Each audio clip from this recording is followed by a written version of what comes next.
नमस्कार, V news Mumbai में आपका स्वागत है। मैं हूं बलवीर वैद। आइए देखते हैं आज की ताज़ा तरीन खबरें। Nala Sopara dumping ground reservation पर बनी 41 अवैध इमारतों में रहने वाले लोगों को घरों से जबरदस्ती खाली करवा कर अभी भी लगातार बिल्डिंगें तोड़ी जा रही है।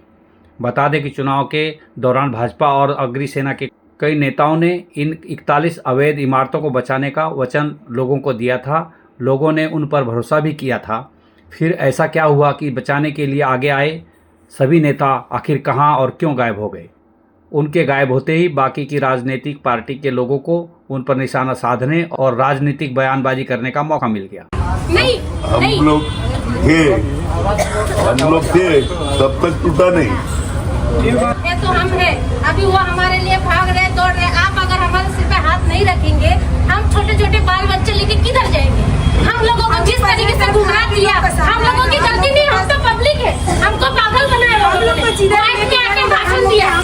इतने सालों से आप हमारे सिर पे हाथ रखे तो कुछ नहीं हुआ। ये लोग जब से जीते हमारी जिंदगी खराब कर दी है। लेकिन 2024 के चुनाव के मद्देनजर पब्लिक गुड फेथ में इस लड़ाई में अग्निसेना के कैलाश पाटिल और बाद में भाजपा के सांसद हेमंत सावरा और विधायक राजन नाइक बचाने के लिए कूद पड़े और इन्होंने ईमानदारी से इन अवैध इमारतों को बचाने का प्रयास भी किया।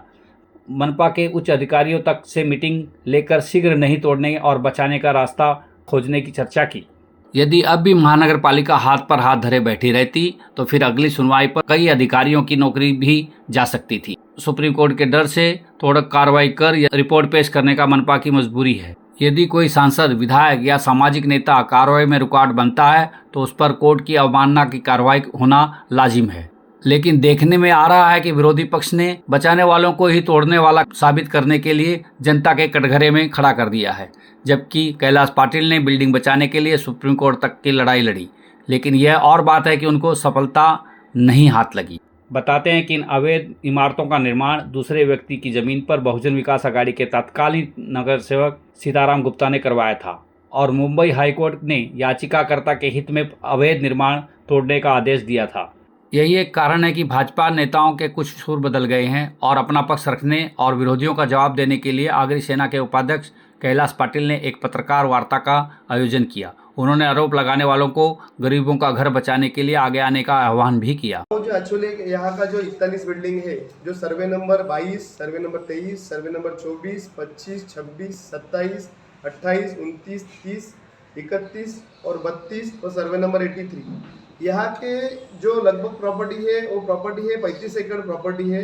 35 एकड़ प्रॉपर्टी में लैंड ओनर 3 है। एक लैंड ओनर है हरिभाई पटेल, उनकी फैमिली मतलब ईश्वर हरिभाई पटेल, गजानंद हरिभाई पटेल, दिलीप हरिभाई पटेल, नारायण हरिभाई पटेल, सोमदास हरिभाई पटेल।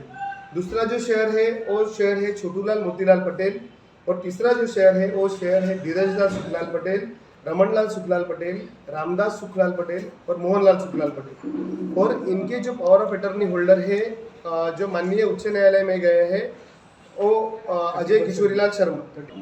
माननीय उच्च न्यायालय में जो गए हैं वो खाली 1/3 शेयर मतलब जो 30% 33% इनका शेयर है वो गए हैं और उनके बिहाफ में अजय किशोरीलाल शर्मा जो उनके पावर ऑफ अटर्नी होल्डर है। माननीय उच्च न्यायालय में वसई विरार शहर महानगर पालिका के तरफ से जो एफिडेविट सबमिट किया गया वो एफिडेविट में उन्होंने स्पष्टपणे ऐसा कहा गया है कि यहाँ पे जो लोग रहते हैं, यहाँ के जो रहिवासी है, उनको किसी भी प्रकार की पार्टी माननीय उच्च न्यायालय के जो दावा चल रहा है उसमें की नहीं गई है। तो माननीय न्यायालय को विनती है कि पहले वो दावे में जो रहिवासी है वो पार्टी बनाए गए, लेकिन कुछ ऐसी बातें हैं जो माननीय उच्च न्यायालय के सामने रखी नहीं गई। माननीय न्यायालय की दिशा भूल करके ये ऑर्डर जो है वो निकाल ली गई 8 जुलाई का जो ऑर्डर है। उसके बाद में रहिवासी की तरफ से अग्निसेना ने माननीय सर्वोच्च न्यायालय में एक स्पेशल लीव पिटीशन दाखिल किया।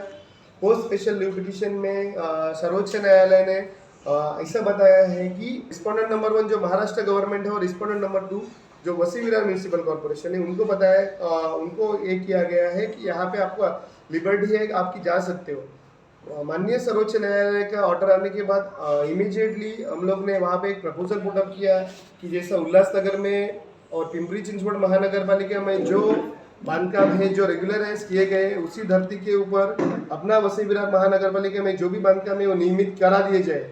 उन्होंने ऐसा भी बताया कि म्हाडा, SRA, उसके बाद में क्लस्टर, ऐसी कौन सी स्कीम अगर इनके लिए आप ला सकते हो तो ऐसी स्कीम आप लाओ, तो ये जो रहीवासी है बेघर ना हो के रहीवासी को घर के बदले घर मिले।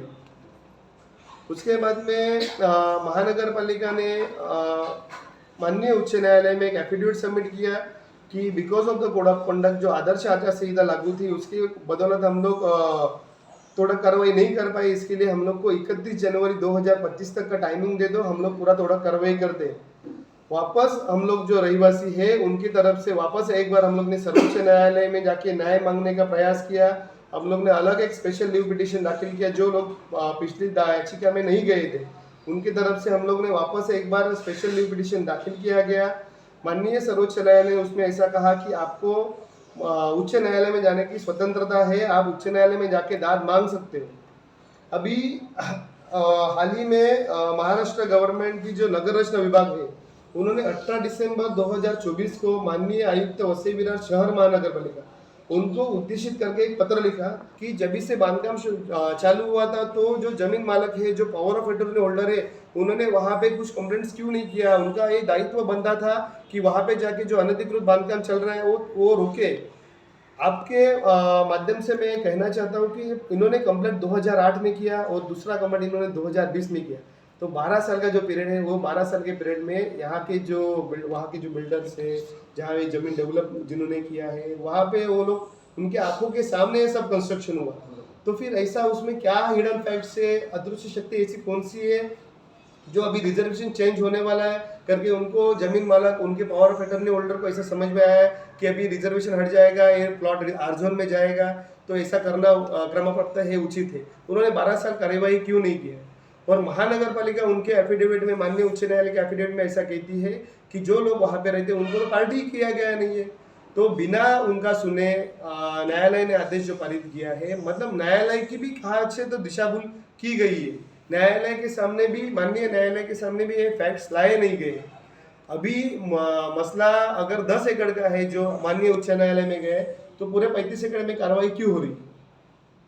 इस संबंध में पालघर जिला के खासदार हेमंत जी सावरा साहब, नाला सुबारा के आमदार राजन जी नाइक साहब, हमारे कैलाश का ये हाल ही में माननीय मुख्यमंत्री महोदय की इन्होंने भेंट की और संबंधित विषय में सकारात्मक बात कैसी आए, सकारात्मक उनका अप्रोच कैसा निकले, उनको वो मुद्दा जो चल रहा है वो कैसे हल हो, इसके लिए लगातार प्रयास कर रही है। एक बार नहीं, 2-2, 3-3 बार माननीय मुख्यमंत्री महोदय की भेंट की, सबसे विनती कर रहे हैं कि इसमें प्रयास कर रहे हैं कि उनका जो घर है वो घर बेघर ना हो, तो घर के बदले में उनको घर मिले। ये हमारा प्रयास लगातार चालू है। दूसरी तरफ विधायक राजन नाइक और कैलाश पाटिल मुख्यमंत्री देवेंद्र फडणवीस से मंत्रालय जाकर मिले, लेकिन चंद मिनट की मुलाकात में शायद मुख्यमंत्री को अपनी बात ठीक से समझाने में वो कामयाब नहीं हो सके और अभी तक कोई नतीजा सामने नहीं आया है। इसीलिए आम जनता अब पूर्व विधायक हितेंद्र ठाकुर से घर बचाने की विनती कर रही है। एक बात जरूर कही है और वह कही है ये कि जब तक हम थे हमने टूटने नहीं दिया। हम लोग थे तब तक टूटा नहीं। ये तो हम हैं। दर्शकों, आपको बता दें कि इसके पहले कुछ लोग किसी अन्य नेता के बहकाव में आकर मुंबई हाई कोर्ट गए थे और वहां पर उन्होंने खुद सितंबर 2024 में घर खाली करके देने की बात कही है, लेकिन मनपा की तोड़क कार्रवाई नहीं होते देख याचिकाकर्ता ने माननीय सुप्रीम कोर्ट से गुहार लगाई थी, जिससे कि कोर्ट ने पहले सितंबर 2024 और बाद में 31 दिसंबर 2024 तक बिल्डिंग तोड़कर रिपोर्ट पेश करने का आदेश वसई विरार महानगर पालिका को दिया है। अब किसमें हिम्मत है कि माननीय हाईकोर्ट के और सुप्रीम कोर्ट के आदेश के आड़े आगे आए। कुल मिलाकर 41 बिल्डिंग टूटने के मुद्दे पर विधायक राजन नाइक और कैलाश पाटिल चारों तरफ से घिरते दिखाई पड़ रहे हैं। खुद भाजपा के सक्रिय कार्यकर्ता विधायक राजन नाइक पर उंगली उठा रहे हैं। आप सांसद हो या आप विधायक हो, ये क्या है, जनता की तरह आप जा रहे हो, लाइन में खड़े जा रहे हैं। आज तक मैंने ऐसे किसी विधायक को नहीं देखा। आप उनके बिना पसंद के चुन के आ गए क्या यहाँ पे? ना था, बहुत सारे लोग थे और मौका टाइम उतना ही मिला। मैं समय लेके दूं क्या आपको? अच्छा, तो पॉइंट समझाओ ना कि साहब रोकने, अब मैं रोकने नहीं कह रहा हूँ। ऑर्डर हाईकोर्ट टूटना कंफर्म ही है। अगर मैं 33 नंबर और 34 नंबर में इसको रिहाब कर दो, वो भी कौन से कानून के तहत? ये सारे कानून के तहत। ये विधायक लोग और ये सांसद लोग जाके वो सुप्रीम कोर्ट के ऑर्डर को मुख्यमंत्री जी को समझा दे रहे हैं। इस विगत सुप्रीम कोर्ट ने रिहाब करने का आदेश दिया है। आप खाली एक आदेश कर दो ये सारे अथॉरिटी को, तुम्हारी ऐप कर दे, छोटी सी बात उनका। देखो ये रोने का समय नहीं, देखो रोने को तो मुझे भी आता है, रो गया अभी मैं इधर, मेरे को भी तकलीफ है। कह रहे विधायक को अपनी शक्ति का प्रदर्शन करना चाहिए, जो पता नहीं है। विधायक जो है ना पूरे महाराष्ट्र कहीं का विषय उठा सकता है। जो आदमी फील्ड वर्क नहीं किया उसको पता नहीं मेरा क्षेत्र कौन सा है। अच्छा, खिलाफ ही बोल रहे तो लगता नहीं है भाजपा खिलाफ नहीं बोल भाजपा के विधायकों के खिलाफ तो आपके ऊपर एक्शन ले सकते हैं, आपको डर नहीं पड़ता। अपन किसी के टुकड़े पे नहीं पड़ रहे हैं, तो गलत है। अगर आप नहीं कर सकते तो जाके इस्तीफा दे दो, नहीं तो क्या है 5 साल इनका सिलसिला चल रहा है, वो बुके सिस्टम चल रहा है, तो सत्कार समारंभ 5 साल। दर्शकों, आपको यह बुलेटिन कैसा लगा, इस पर अपनी राय कमेंट में जरूर दें। आज के बुलेटिन में बस इतना ही, और खबरों के साथ फिर मिलेंगे, तब तक के लिए नमस्कार।